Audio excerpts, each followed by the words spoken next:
Heidi ho everyone, cool stuff here, and I have some awesome news. I got into the private beta for FACEIT's TF2 12v12 casual system. I've seen a lot of videos of what it's about, but I haven't really seen any about how the system actually performs. I should mention before this video that I'm not sponsored by FACEIT at all, and this is just my own opinion. So, after a couple days with 2 to 3 hour sessions of casual with some TF2 YouTubers, here are my thoughts.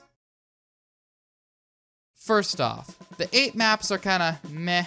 I get it that it's a casual setting, but no one wants to play a 2-fort map for a set time limit. Yes, I'm as surprised as you are that they added a time limit to CTF. Not to mention that they added Turbine. I'm fine with them being there, but no one wants to play those maps. I mean, they mostly get banned out of the rotation by team captains instantly anyway. But they've also added Hightower, but it doesn't have a time limit. Maybe a 20-minute timer would work great, because the matches either last forever or it's over faster than you can register a melee hit server side.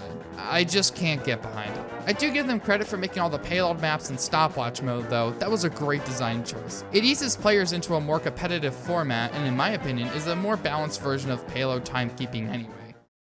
Second, the missions. Missions are basically contracts, but better in every way. You know how contracts haven't been used for anything literally other than Halloween since 2017? Well, FACEIT is using them for in-game stats like damage done, healing done, and matches played. It's way better than what Valve has done for contracts over the past 3.5 years or so. I should also stress that the contracts are kind of paywalled, which I understand. I'm a premium member, so I get access to all of them, but free accounts don't have access to all the contracts. But hey, I still think it's a great addition nonetheless. It's like buying a pass back in Jungle Inferno, but it has some extra stuff. I personally love the general idea of the missions. I think it's really great. And by that, I mean you don't have to do anything specific to get them done, and you can just kind of have one in the background. Because sometimes with Valve contracts, especially during Pyroland, you had to get 5 dominations with the Flog, you know, stuff like that. Just really specific stuff that you wouldn't be doing anyway, which kind of sucks. So instead, they basically have you do things like play 5 matches, heal 500,000 health. Yeah, they're grindy for sure, but they're not too overwhelming as, you know, they're not really a requirement, but they're kind of just optional. They're just kind of there if you want to do something in the background, and I personally loved that about contracts.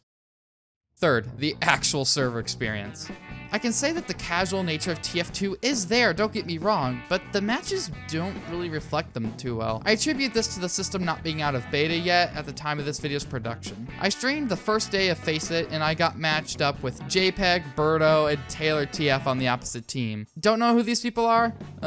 Not top tier comp players, totally. I think once everyone gets their rank and more people get into the system, the teams will balance out soon enough. The matches are a bit too competitive for this reason too. It just feels a little bit too serious right now. One flaw I don't like is how I feel bound to a match, and I can't really leave when I'd like to. Like, I know you need incentives for people to play, but I mean, I don't want to get banned just because my mom says meatloaf is ready and I have to go eat dinner, you know? Maybe like a self-report system like TF2 Center has it, where it would show under a person's profile, or maybe privately, how many games that they've left or self-reported themselves out of. I don't know, just a thought. But a little pet peeve of mine is that 30-second, like, round timer sound. Kind of freaks me out. Like, I can feel the water droplet sound with extra reverb or whatever it is drip down the back of my neck like shower water. Gaming. Ugh.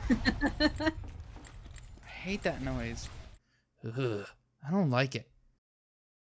Fourth, the incentives for playing. They're actually not bad. I like the ability to buy items with points that you earn from the games. Better than whatever the casual badge is. It's a grind again for sure, but hey, at least you get something out of it that you can show off rather than having a little blob of pixels that shows how much of a nerd you are. Some suggestions I have are as follows. Make 2 categories for maps. Goddamn. The goofy nature of TF2, like 2-fort and Turbine, shouldn't be mixed with payload at all. CTF maps just play longer, and they're just playing different from payload maps in the rotation. Even if you take out the whole FACEIT thing, they just are different. And honestly, this will make queuing a whole lot easier, but again, after the true FACEIT is released, there will be more people queuing for both categories. Speaking of that, Sorolite in the TF2 FACEIT Discord actually said this: "You will be allowed to pick a minimum of 3 maps to queue for. However, this is not a thing during the beta in order to keep queue time steady. So I don't think this will be a problem after the beta actually launches." Next, change that damn 30-second timer sound. I really don't like it. I hate it. It scares me. And it told me my hat sucks, and I don't like insults. My hat is great, and it has a nice little effect on it. How fucking dare you? After that, I suggest that you're able to leave games without being punished, but make it so you have to like self-report yourself. That's to not be smitten by the gods of FACEIT. Like I said, add like a little thing on someone's profile to tell them how many games that they've self-repped out of like a month, maybe.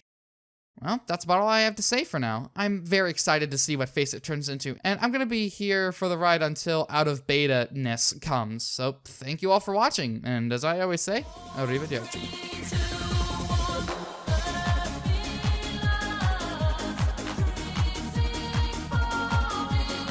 Thanks to special patrons such as the Justin Man,